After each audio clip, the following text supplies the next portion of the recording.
بسم اللہ الرحمن الرحیم۔ السلام علیکم۔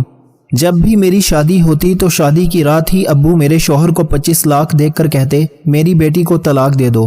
میں اب تک کئی طلاقیں لے چکی تھی، مگر ہمیشہ ابا میری زبردستی شادی کروا کر طلاق دلواتے اور وجہ کچھ بھی نہ بتاتے، لیکن اماں اسی رات مجھے دودھ میں ہلدی ڈال کر دیتی، جس کو پیتے ہی میں سو جاتی تھی۔ آنکھ کھلتی تو ہر کوئی مجھے عجیب سی نظروں سے دیکھتا۔ اس بار سوچ لیا کہ دودھ پینے کا ناٹک کروں گی۔ یوں جیسے ہی جھوٹ موٹ کی سوئی تو پاؤں تلے سے زمین نکل گئی۔ جب میرا شوہر میرے روبرو بیٹھا مجھے بڑے غور سے دیکھ رہا تھا، جبکہ میں شادی کی سیج پر دلہن بنی بیٹھی خود میں ہی سمرتی چلی جا رہی تھی۔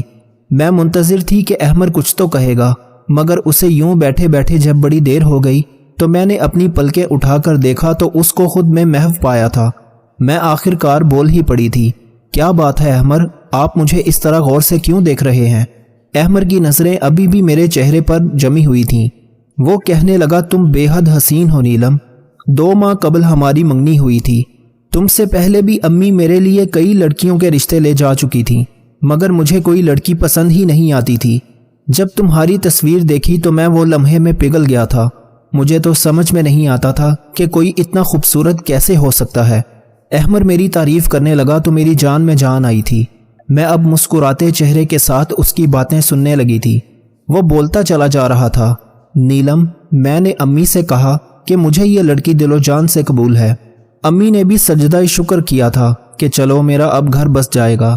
میں ان کا اکلوتا بیٹا ہوں نا، اس لیے ان کو میری شادی کی بہت جلدی تھی۔ میں نے بھی کہا کہ چٹ منگنی اور پٹ بیاہ کر دیں، میں زیادہ انتظار نہیں کر سکتا۔ امی نے میرا کہا مان لیا، اور اب دیکھو نا، تم محض 2 ماہ کے بعد ہی میری ہو چکی ہو۔ مگر یہ 2 ماہ یوں ہی نہیں کٹ گئے تھے، میں نے ایک ایک لمحہ گن گن کر گزارا تھا۔ تم سے فون کال پر بات کرتا تھا تو جی چاہتا تھا کہ تمہیں اپنے روبرو لے آؤں۔ نیلم، آج میرے دل کے تمام ارمان پورے ہو چکے ہیں، مگر افسوس تو اس بات کا ہے کہ میں تمہیں حاصل کرنے کی خوشی بھی ڈھنگ سے نہیں منا سکا، اور وقت جدائی بھی آ گیا ہے۔ احمر کی آخری بات سن کر میں چونک گئی تھی۔ میں بولی، احمر آپ یہ کیا کہہ رہے ہیں؟ اللہ نہ کرے کہ ہم کبھی جدا ہوں۔ احمر نے افسوس سے مجھے دیکھا تھا، پھر وہ بولا، میں جب سے کمرے میں آیا تھا اسی بات پر غور کر رہا تھا کہ تم زیادہ اہم ہو یا 25 لاکھ۔ دل نے تمہارا نام لیا ہے، مگر دماغ کہتا ہے کہ 25 لاکھ کوئی چھوٹی رقم نہیں ہے۔ اگر میں ساری زندگی بھی کماتا رہوں گا تو بھی 25 لاکھ روپے جمع نہیں کر پاؤں گا۔ میں حیرت سے بولی، کون سے 25 لاکھ اور کہاں سے آئے؟ احمر بولا، تمہارے ابو نے رخصتی کے وقت مجھے آفر کیا تھا کہ تم جس طرح میری بیٹی کو رخصت کر کے لے جا رہے ہو، اگر اسی طرح اسے طلاق دے کر میرے گھر واپس چھوڑ جاؤ گے تو تمہیں پورے 25 لاکھ روپے دوں گا۔ مجھے احمر کی بات سن کر بہت غصہ آ گیا تھا۔ میں بولی، آپ کا دماغ تو ٹھیک ہے نا؟ میرے ابو شادی کے لیے کس قدر متفکر تھے یہ آپ نہیں جانتے۔ انہوں نے بڑی چھان بین کر کے میرا رشتہ طے کیا تھا، کیونکہ ابو کہتے تھے کہ نیلم، یہ شادی عمر بھر کا بندھن ہوتا ہے، اس لیے میں بہت سوچ سمجھ کر ہی تمہاری شادی کروں گا۔ اب ایسا کیسے ہو سکتا ہے کہ میرے ابو ہی میری طلاق دلوانا چاہتے ہیں؟ آپ یقیناً میرے ساتھ مذاق کر رہے ہیں، مگر میں آپ کو صاف صاف بتا دوں، مجھے اس قسم کا مذاق بالکل بھی پسند نہیں۔ یہ بات سچ ہے کہ میں آپ کو بہت چاہتی ہوں، مگر اس مذاق کی وجہ سے اگر میں آپ سے روٹھ گئی تو مانوں گی نہیں۔ احمر بولا، پیاری نیلم، تم مجھے معاف کر دینا، مگر میں بہت مجبور ہو چکا ہوں، اس لیے میں اپنے مکمل ہوش و حواس میں تمہیں طلاق دیتا ہوں۔ احمر نے ایک ہی سانس میں مجھے 3 طلاقیں دے دی تھیں، جبکہ میں لرزنے لگی تھی۔ میں نے تو کبھی خواب میں بھی نہیں سوچا تھا کہ میرے ساتھ ایسا بھی ہو سکتا ہے۔ شادی کی سیج پر ہی مجھے طلاق مل جائے گی۔ میری آنکھوں سے آنسو بہنے لگے تو احمر بولا، بس بس، ابھی رونے کا وقت نہیں ہے یار۔ مجھے ڈر ہے کہ ذرا سی دیر پر تمہارے ابو اپنا فیصلہ نہ بدل لیں، یہ نہ ہو میرے 25 لاکھ میں سے کٹوتی ہو جائے۔ چلو جلدی جلدی اٹھو، میں تمہیں تمہارے گھر چھوڑ کر آؤں۔ مجھ سے ہلا بھی نہیں جا رہا تھا، مگر احمر نے میرا ہاتھ پکڑ لیا اور تقریباً مجھے گھسیٹتے ہوئے اپنے ساتھ باہر لے آیا اور گاڑی میں بٹھا کر میرے گھر کے دروازے تک لے آیا تھا۔ اس نے بیل بجائی تو دروازہ ابو نے ہی کھولا تھا۔ ابو کی طرف دیکھ کر احمر بولا، یہ لے انکل، آپ کی امانت، اب مجھے میری رقم دے دیں تاکہ میں چلا جاؤں۔ میری آنکھوں کے سامنے میرے ابو نے احمر کو نوٹوں سے بھرا ہوا ایک بریف کیس دیا تھا۔ احمر واپس چلا گیا تو ابو میرا ہاتھ تھام کر مجھے گھر لے آئے تھے۔ انہوں نے میرا ماتھا چوما اور مجھے صوفے پر بٹھا کر بولے، اللہ کا لاکھ لاکھ شکر ہے کہ اس نے تمہاری زندگی تباہ ہونے سے بچا لی۔ میں اب پھوٹ پھوٹ کر رونے لگی تھی۔ میں بولی، ابو مجھے بتائیں یہ آپ نے میرے ساتھ کیا کیا؟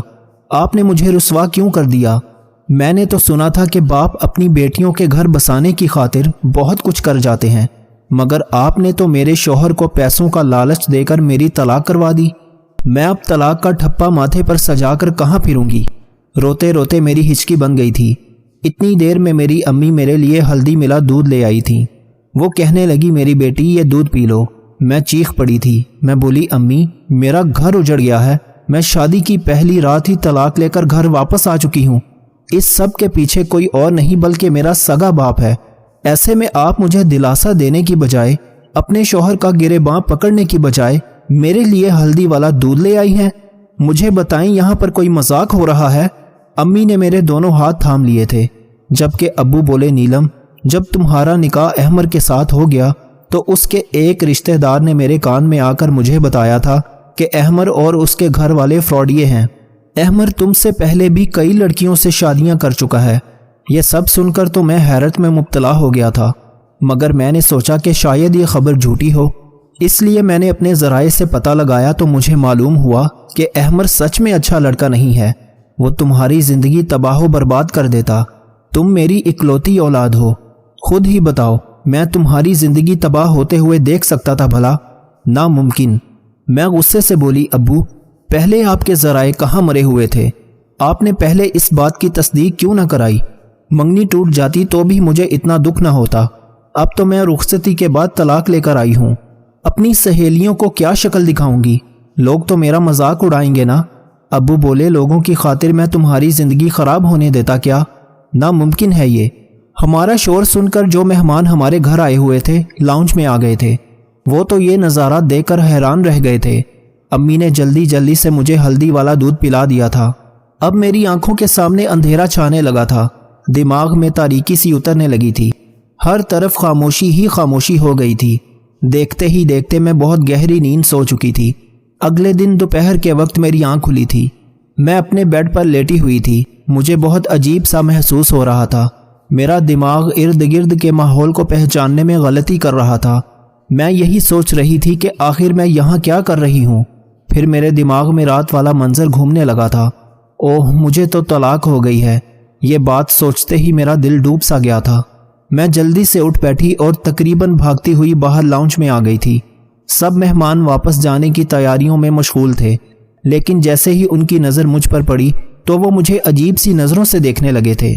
مہمانوں کی نظروں میں میرے لیے غصہ نہیں تھا، طنز بھی نہیں تھا، کچھ ایسا تھا جسے میں سمجھ نہیں پائی تھی۔ امی نے مجھے دیکھا تو میرا ہاتھ پکڑ کر مجھے اپنے ساتھ کمرے میں لے آئی تھی۔ وہ کہنے لگی، نیلم تم دل چھوٹا مت کرنا، میں تمہارا گھر ضرور بساؤں گی اور ایک ایسے شخص کو تمہارا ہم سفر بناؤں گی جو تمہیں سر آنکھوں پر بٹھا کر رکھے گا، تمہیں دنیا جہان کی خوشیاں دلائے گا۔ تم اپنا دل غمزدہ مت کرو۔ جب تک تمام مہمان چلے نہیں گئے تھے میں امی کے کمرے میں ہی چھپ کر بیٹھی رہی تھی۔ مجھ میں اتنی ہمت نہیں تھی کہ کسی کا سامنا کر سکوں۔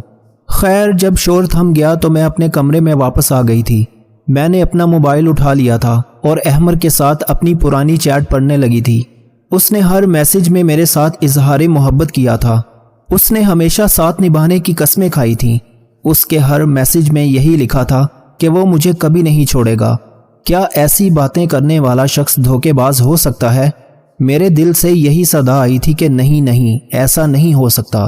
تب مجھے ابو سے بے انتہا نفرت محسوس ہوئی تھی۔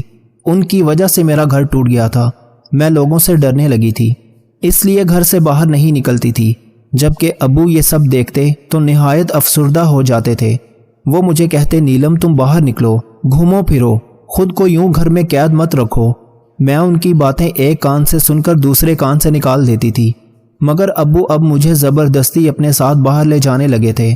وہ مجھے بہت زیادہ وقت دیتے تھے، وہ مجھے ہر وقت سمجھاتے رہتے تھے۔ ایک دن مجھ سے کہنے لگے، تمہیں چاکلیٹ پسند ہے نا؟ میں نے اس بات میں سر ہلا دیا تو وہ کہنے لگے، تم چاکلیٹ حاصل کرنے کے لیے کس حد تک جا سکتی ہو؟ میں بولی، ابو میں تو پہاڑ سے بھی کود سکتی ہوں۔ تب ابو بولے، اور اگر تمہارے سامنے ایک طرف بریانی رکھ دوں اور ایک طرف چاکلیٹ تو تم کس کو چنو گی؟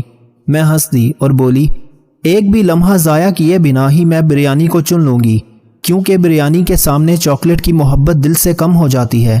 تب ابو بولے نیلم تم احمر کے لیے چاکلیٹ کی سی حیثیت رکھتی تھی، جبکہ پیسہ اس کے لیے بریانی تھا۔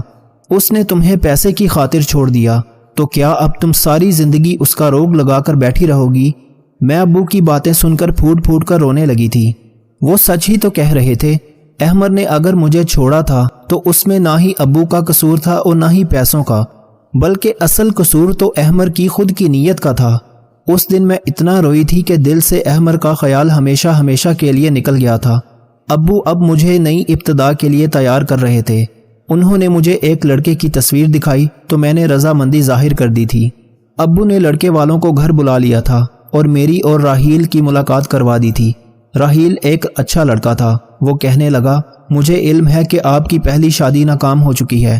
میں جانتا ہوں کہ لڑکیوں کے لیے شادی کا ٹوٹ جانا بہت بڑا صدمہ ہوتا ہے۔ میں آپ کو اس غم اور صدمے سے نکالنے کی پوری کوشش کروں گا اور آپ کو بے انتہا محبت دوں گا۔ میں راحیل کی باتیں سن کر بہت پر امید ہو گئی تھی۔ میں نے ابو سے کہہ دیا تھا کہ میں راحیل کے ساتھ شادی کرنے پر رضامند ہوں، پر اس دفعہ میں منگنی نہیں کرنا چاہتی تھی۔ میں نے نکاح کا آپشن چوز کیا تھا، اس لیے محض 2 ہفتے بعد ہی وہ دن بھی آ گیا تھا جب میری اور راحیل کی شادی ہو چکی تھی۔ میں خوش تھی، مگر اس بار شادی کی رات کو لے کر دل میں بہت سے وسوسے سر اٹھا رہے تھے۔ وہ کہتے ہیں نا کہ دودھ کا جلا ہوا چھاچھ بھی پھونک پھونک کر پیتا ہے۔ میں راحیل کے کمرے میں بیٹھی تھی۔ وہ بہت خوش تھا۔ میرے پاس آیا، میرا گھونگھٹ اٹھایا اور میرے ہاتھ میں سونے کی انگوٹھی پہنا کر بولا نیلم میں تمہیں عمر بھر خوش رکھنے کی کوشش کروں گا۔ میں مسکرا کر بولی کیا مجھے آپ کے وعدوں پر یقین کر لینا چاہیے؟ راحیل نے اس بات میں سر ہلا دیا اور بولا جان کی بازی لگا دوں گا، مگر اپنے قول و فعل میں پورا اترنے کی کوشش کروں گا۔ تب ہی راحیل کے موبائل کی گھنٹی بجی تھی۔ اس نے فون نکال کر کان سے لگایا تو اس کے چہرے کی مسکراہٹ معدوم ہوتی ہوئی ختم ہو گئی تھی۔ وہ کہنے لگا آپ یہ کیا کہہ رہے ہیں؟ میں آپ کی بات سمجھ نہیں پا رہا۔ فون کرنے والا شخص تعویلیں دینے لگا تو راحیل بولا میں آپ کی بات پر کیسے یقین کر لوں؟ فون کی دوسری جانب بیٹھے شخص نے اسے نہ جانے کیا کہا تھا کہ راحیل کے چہرے پر مسکراہٹ پھیل گئی تھی۔ راحیل نے فون بند کر دیا اور میرا ہاتھ پکڑ کر بولا نیلم میں تمہیں طلاق دیتا ہوں، طلاق دیتا ہوں، طلاق دیتا ہوں۔ یہ الفاظ میرے اعصاب پر ہتھوڑے کی مانند لگے تھے۔ میں غصے سے بولی یہ تم کیا بکواس کر رہے ہو؟ راحیل کہنے لگا نیلم میں نے 2 سال قبل ہی ایک پرائیویٹ کمپنی میں جاب سٹارٹ کی تھی۔ مجھے بہت برے حالات سے گزارا اس کمپنی والوں نے۔ تنخواہ بھی واجبی سی تھی، جبکہ میرے ہنر کے باعث کمپنی نے بہت کامیابیاں حاصل کر لی تھیں۔ جس دن میں تم سے ملنے گھر آیا تھا تب تمہارے ابو کہنے لگے مجھے بتاؤ راحیل تمہاری زندگی کی سب سے بڑی خواہش کیا ہے؟ تو میں بولا تھا کہ اگر مجھے لاکھ روپے مل جائیں تو میں اپنا بزنس شروع کرنا چاہوں گا۔ ابھی تمہارے ابو کا فون آیا تھا، وہ مجھے 25 لاکھ روپے دینے پر رضامند تھے، بدلے میں انہیں مجھ سے تمہارے لیے طلاق چاہیے۔ میں تمہیں ہرگز طلاق نہ دیتا، مگر ایک طرف تم تھیں اور دوسری طرف میرا ایک بہت بڑا سپنا۔ چلو آؤ میں تمہیں تمہارے گھر چھوڑ آتا ہوں، کیونکہ اب ہم دونوں ایک دوسرے کے لیے نامحرم ہو چکے ہیں۔ میرا سر چکرانے لگا تھا، ہتک سے میرے گال سرخ ہو گئے تھے۔ میں دھاڑ کر بولی نہیں جانا مجھے تمہارے ساتھ، میں خود چلی جاؤں گی۔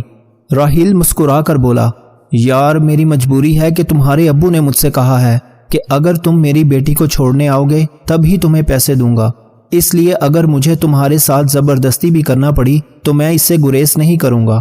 میں نے سر ہلا دیا تھا۔ میں کچھ کہے بنا ہی راحیل کے ساتھ چل پڑی تھی۔ جو مرد مجھے پیسوں کی خاطر طلاق دے سکتا تھا پھر وہ کچھ بھی کر سکتا تھا۔ گھر کے دروازے پر راحیل نے ہی بیل دی تھی، جبکہ ابو مجھے دیکھ کر بولے آ گئی میری بیٹی۔ وہ ایسے سرسری سے انداز میں مجھ سے پوچھ رہے تھے جیسے میں کسی ٹرپ سے واپس آئی ہوں۔ میں کچھ نہیں بولی تھی۔ ابو باہر نکل کر راحیل سے بات چیت کرنے لگے تھے، جبکہ امی میرے لیے ہلدی والا دودھ لے آئی تھی۔ میں چیخنے لگی تھی۔ میں بولی امی ابو نے دوسری بار بھی میرا گھر اجاڑ دیا۔ تب ہی مجھے پیچھے سے ابو کی آواز سنائی دی تھی۔ وہ کہنے لگے میں نے تمہیں بچانے کے لیے یہ سب کیا ہے۔ راحیل ایک اچھا لڑکا نہیں تھا، وہ تمہیں خوش نہیں رکھ پاتا۔ میں غصے سے بولی ابو مجھے حیرت ہوتی ہے کہ آپ نے کروڑوں کا بزنس تنہا کیسے سنبھالا ہوا ہے۔ جبکہ آپ میں تو قوت فیصلہ ہی نہیں ہے۔ آپ کو تو اتنا بھی علم نہیں ہے کہ مقابل شخص اچھا ہے یا دھوکے باز۔ آپ کو لوگوں کی پرکھ ہی نہیں ہے۔ آپ ایک فیل انسان ہیں۔ میری دھاڑ سے امی دہل رہی تھیں۔ امی کہنے لگی بیٹا یہ دودھ پی لو، تمہیں سکون مل جائے گا۔ میں نے نفی میں سر ہلا دیا تھا، مگر امی نے زبردستی ہی مجھے دودھ دے دیا تھا۔ دودھ پیتے ہی مجھے سکون مل گیا تھا، مجھے نیند آ گئی تھی۔ اگلے دن میں بہت دیر سے اٹھی تھی، دن چڑھ آیا تھا۔ میں سو کر اٹھی تو میرے گھر کے ملازمین مجھے بہت حیرت سے دیکھ رہے تھے۔ مجھے سمجھ نہیں آتا تھا کہ یہ سب ہو کیوں رہا ہے۔ اب میں نے خود کو اپنے کمرے تک محدود کر لیا تھا۔ میں کسی سے ملتی جلتی ہی نہیں تھی۔ ابو ایک دن میرے پاس آئے اور کہنے لگے کتنے دن ہو گئے میں تمہارا انتظار کرتا رہا کہ تم باہر آؤ گی، ہمارے ساتھ ملو جلو گی، باتیں کرو گی، مگر تم نے تو ہم سے دوری اختیار کی ہوئی ہے۔ میں بولی ابو مجھے بتائیں آپ نے میرے ساتھ اتنا برا کیوں کیا؟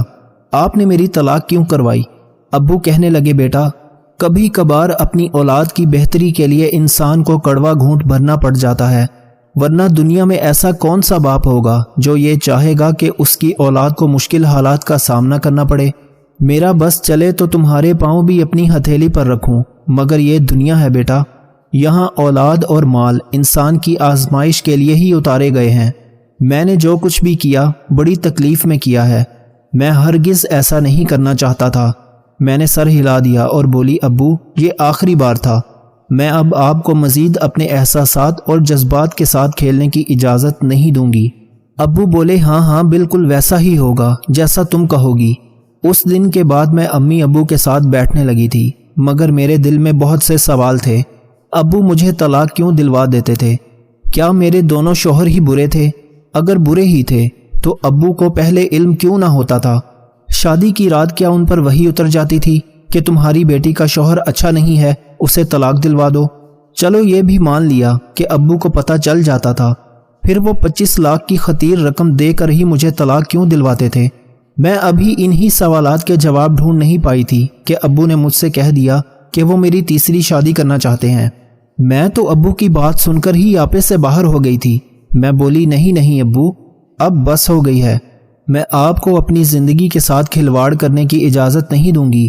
ابو بولے بیٹا اب کی بار میں نے تمہارے لیے بہت اچھا رشتہ ڈھونڈا ہے۔ میں بولی ابو اگر میرے لیے لڑکا آسمان سے بھی اتر کر آ جائے تو بھی میں تیسری بار شادی نہیں کروں گی۔ ابو نے میرے سامنے ہاتھ جوڑ دیے اور پھوٹ پھوٹ کر رونے لگے تھے۔ وہ بولے میں جب تمہیں اداس اور غمزدہ دیکھتا ہوں میرا دل 100 کرچیوں میں بٹ جاتا ہے۔ میری بیٹی مجھے معاف کر دو، میں اگر تمہیں یوں ہی اداس دیکھتا رہا تو اپنی جان اپنے ہاتھوں سے لے لوں گا۔ میں تو ابو کی بات سن کر ہی گھبرا گئی تھی، وہ اس حد تک بھی جا سکتے تھے کیا؟ میں بولی ابو آپ مجھے مجبور مت کریں۔ ابو کے آنسو تھمتے ہی نہیں تھے، اس لیے میں نے ان کی بات مان لی تھی۔ میں تیسری شادی کے لیے تیار ہو چکی تھی، مگر میں اس بار نہ تو ذہنی طور پر آمادہ تھی اور نہ ہی جذباتی طور پر، بس ایک مجبوری تھی جو مجھے نبھانا پڑ رہی تھی۔ میری تیسری شادی کی رات بھی میری دونوں شادیوں کی طرح ہی گزری تھی۔ میرے تیسرے شوہر نے بھی میرے باپ کے کہنے میں آ کر مجھے طلاق دے دی تھی۔ میں غم و غصے سے پاگل ہو گئی تھی، مجھے سمجھ نہیں آتا تھا کہ کیا کروں اور کیا نہ کروں۔ دل چاہتا تھا کہ پوری دنیا کو آگ لگا دوں اور شروعات اپنے باپ کے گھر سے کروں۔ میرا تیسرا شوہر بھی مجھے میرے والدین کے گھر چھوڑ کر چلا گیا تھا۔ اب مجھے اپنے والدین سے نفرت ہو گئی تھی۔ ابو اگر یہ سب کر رہے تھے تو امی انہیں روکتی کیوں نہ تھیں؟ وہ تو میرے لیے ہلدی والا دودھ لے کر حاضر ہو جایا کرتی تھیں۔ 1 مہینہ ہی سکون سے گزرا ہوگا کہ ابو کو پھر سے میری شادی کا چاؤ ہو گیا تھا۔ وہ کہنے لگے میری پیاری بیٹی میں تمہارا گھر بسانا چاہتا ہوں۔ میں غصے سے بولی میں آپ کے منہ سے دوبارہ یہ الفاظ نہیں سننا چاہتی۔ تو ابو کہنے لگے ٹھیک ہے، اگر میری بیٹی کا گھر نہیں بس سکتا تو میرا گھر بھی کیوں ہے؟ میں تمہاری ماں کو طلاق دے کر خود کو اذیت دوں گا۔ میں ابو کی جانب بڑی حیرت سے دیکھتی رہی تھی، کیا یہ ان کی محبت تھی میرے لیے یا پھر وہ مجھے بلیک میل کر رہے تھے؟ مگر کیوں؟ یہ کیوں اب میرے حواس پر سوار ہو گیا تھا؟ اس کا جواب مجھے چاہیے ہی چاہیے تھا، اس لیے بولی جی ابو ٹھیک ہے، میں شادی کرنے کو تیار ہوں۔ ابو نے میرے لیے بر تو پہلے سے ہی ڈھونڈ رکھا تھا، بس میری طرف سے اجازت ملنے کی ہی دیر تھی۔ میری شادی کر دی گئی تھی۔ میں نے لڑکے کی صرف تصویر دیکھی تھی، ابو کہہ رہے تھے کہ شادی سے پہلے ایک بار مل لو، مگر میں نے انکار کر دیا تھا کیونکہ میں جانتی تھی کہ اس نکاح کا انجام بھی طلاق پر ہی ہونا تھا۔ خیر مقررہ دن میری شادی ہو گئی۔ میں اپنے چوتھے شوہر کی سیج پر بیٹھی تھی۔ رضوان میرے پاس آیا تو کہنے لگا، نیلم میں یہ نہیں پوچھوں گا کہ تمہاری 3 طلاقیں کیوں ہوئی ہیں، میں نے تمہیں دل و جان سے قبول کر لیا ہے۔ میں مسکرا کر بولی، تم فکر مت کرو، تمہیں تھوڑی دیر میں ہی علم ہو جائے گا کہ مجھے 3 بار طلاق کیوں ہوئی تھی۔ وہ حیرت سے مجھے دیکھتا رہا اور پھر ہمارے کمرے کے دروازے پر دستک ہوئی تھی۔ رضوان نے ہی اٹھ کر دروازہ کھولا تھا۔ وہ باہر نکل گیا تھا جبکہ میں دھڑکتے دل پر قابو پا کر اس کا انتظار کر رہی تھی کہ نہ جانے اب کیا ہوگا۔ تب رضوان کمرے میں آیا اور کہنے لگا، نیلم تمہارے ابو نے ایک آدمی کو بھیجا تھا، وہ کہہ رہے تھے کہ میں تمہیں طلاق دے دوں تو وہ مجھے 25 لاکھ روپے دیں گے، مگر میں اپنی بیوی کو، اپنی عزت کو محض پیسوں کی لالچ میں طلاق نہیں دے سکتا۔ یہ بات میری غیرت کے خلاف ہے۔ میں بڑی حیرت سے اپنے شوہر کو دیکھ رہی تھی۔ کیا مرد ایسے بھی ہوتے ہیں جو اپنے الفاظ پر جمے رہیں، جن کو پیسے کا لالچ توڑ نہ سکے؟ میں رضوان کو آزمانے کی خاطر بولی، رضوان میری پہلے بھی 3 طلاقیں اسی وجہ سے ہوئی ہیں۔ میرے شوہر مجھے پیسے کی خاطر چھوڑ جایا کرتے تھے، آپ کیوں اتنی اچھی ڈیل اپنے ہاتھ سے گوا رہے ہیں؟ وہ مسکرا کر بولا، زندگی میں پیسہ ہی سب کچھ نہیں ہوتا، پیسہ ہاتھوں کی میل ہوتا ہے۔ میری اولین ترجیح میری بیوی ہے، نہ کہ پیسہ۔ مجھے لگتا تھا کہ میرا دل خوشی سے پھٹ جائے گا۔ خیر میں بولی، رضوان ایک بات کہوں؟ اس نے اسبات میں سر ہلا دیا تو میں بولی، میں اس چیز سے بے خبر ہوں کہ میرے ابو نے میرے ساتھ یہ سب کیوں کیا۔ میں اب حقیقت معلوم کرنا چاہتی ہوں، اس لیے آپ میرے ساتھ چلیں اور یہ ظاہر کریں کہ مجھے طلاق دے چکے ہیں، پھر سب پتہ چل جائے گا۔ رضوان نے میری بات مان لی اور ہم میرے والدین کے گھر چلے گئے تھے۔ ابو رضوان سے بات کرنے لگے جبکہ میں گھر میں آ کر رونے لگی تھی۔ امی نے مجھے ہلدی والا دودھ لا کر دیا تو میں نے ان سے نظر بچا کر دودھ کو گرا دیا تھا اور خود سونے کا ناٹک کرنے لگی تھی۔ ابھی 10 منٹ ہی گزرے تھے کہ ہمارے گھر میں بہت سے لوگ آنے لگے تھے۔ پہلے تو ایک نرس آئی تھی، اس نے میرا چیک اپ کیا تو کہنے لگی، اس کو پھر سے پاگل پن کا دورہ پڑا ہے، یہ لڑکی مرد کو اپنے ارد گرد برداشت نہیں کر سکتی تو آپ اس کی شادی کرتے ہی کیوں ہیں؟ یہ اپنے آپ کو نقصان پہنچا لے گی تب آپ کو سکون رہے گا۔ پھر ایک وکیل داخل ہوا تھا۔ ابو نے نرس کی کہی باتیں منو ان وکیل کو بتا دی تھیں۔ نرس نے بھی وہی الفاظ وکیل کے سامنے دہرا دیے تھے۔ پھر رضوان کو بھی وہیں پر بلا لیا گیا تھا۔ وہ کہنے لگا، وکیل صاحب میں جیسے ہی کمرے میں پہنچا میری بیوی نے مجھ پر حملہ کر دیا اور مجھے مارنے پیٹنے لگی، پھر بولی طلاق دے دو نہیں تو اپنی جان لے لوں گی، اس لیے میں نے طلاق دے دی۔ ایسا مجھے نیلم کے والد نے کہنے کو کہا تھا مگر میں نے ایسا نہیں کیا، میری بیوی بالکل ٹھیک ٹھاک ہے۔ میں بھی اٹھ بیٹھی تھی اور وکیل صاحب سے بولی کہ یہ سب میرے خلاف سازش ہے، میرے باپ نے 3 بار مجھے طلاق دلوائی ہے۔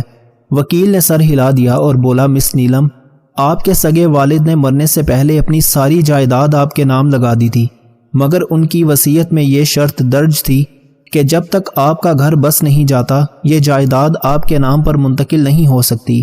آپ کا سوتیلا باپ شاید اسی لیے یہ کھیل کھیل رہا ہوگا، وہ ہر بار آپ کو طلاق دلوا کر مجھے بلا لیتا تھا اور کہتا تھا کہ میری بیٹی گھر بسانے کے قابل نہیں ہے، اس کے ساتھ ذہنی مسئلہ ہے، اور پھر ایسا ہی بیان آپ کا شوہر بھی دے جاتا تھا۔ میں ہکا بکا رہ گئی تھی، کیا سچ میں یہ انسان جس کو میں نے ساری زندگی باپ کی طرح چاہا وہ تو میرا باپ تھا ہی نہیں؟ میں بولی، امی اگر یہ شخص میرا سگا باپ نہیں تھا تو کیا ہوا؟ آپ تو میری سگی ماں تھی نا، پھر آپ نے یہ سب کیوں کیا؟ رضوان کہنے لگا، میں بتاتا ہوں، تمہاری امی نے تمہارے ابو کے ساتھ رہتے ہوئے اس شخص کے ساتھ محبت کی پینگیں بڑھا لی تھیں اور پھر اس کے ساتھ گھر سے بھاگ کر خلا لے لی تھی۔ تمہارے سگے ابو اسی صدمے سے چل بسے تھے، اس لیے انہوں نے ایسی وصیت کی تھی۔ تمہاری امی کی آنکھوں سے شاید ابھی تک اس شخص کی محبت کی پٹی اتری نہیں جو یہ تمہارے ساتھ یہ سب کرنے سے باز نہیں آئی۔ میں پھوٹ پھوٹ کر رونے لگی تھی۔ آج میں بھری دنیا میں تنہا رہ گئی تھی۔ رضوان نے ہی مجھے سہارا دیا تھا۔ میں نے اپنے والدین کے خلاف دھوکہ دہی کا مقدمہ درج کروا دیا تھا، ان کو پولیس پکڑ کر لے گئی تھی۔ جن لوگوں نے مجھ پر رحم نہیں کیا، بھلا میں ان پر ترس کیسے کھا سکتی تھی؟ پھر جب تک ان لوگوں کو سزا نہ مل جاتی ان کی خصلت بدلنے والی نہیں تھی۔ ساری جائیداد میری ہو چکی ہے، میں اور رضوان ہی ہر چیز کا خیال رکھ رہے ہیں۔ سچ ہے کہ پیسہ بہت بڑی آزمائش ہے، یہ اپنے سگے لوگوں کا خون سفید کر دیتا ہے۔ ایک بزرگ فرمانے لگے، نیک عورت اور دولت صرف 3 چیزوں سے ملتی ہے، محنت کرنے سے، اللہ کی عبادت کرنے سے اور نظر جھکا کے چلنے سے۔ صرف اس وقت بولیں جب آپ محسوس کریں کہ آپ کے الفاظ خاموشی سے بہتر ہیں۔ چابی سے کھلا تالا بار بار کام آتا ہے اور ہتھوڑی سے کھلا ہوا تالا دوبارہ کام نہیں آتا۔ رشتوں کے تالے غصے کی ہتھوڑی سے نہیں بلکہ محبت کی چابی سے کھولیں۔ جہاں ایک انسان کی قدر نہ ہو وہاں رہنا بیکار ہے، پھر چاہے وہ کسی کا گھر ہو یا کسی کا دل۔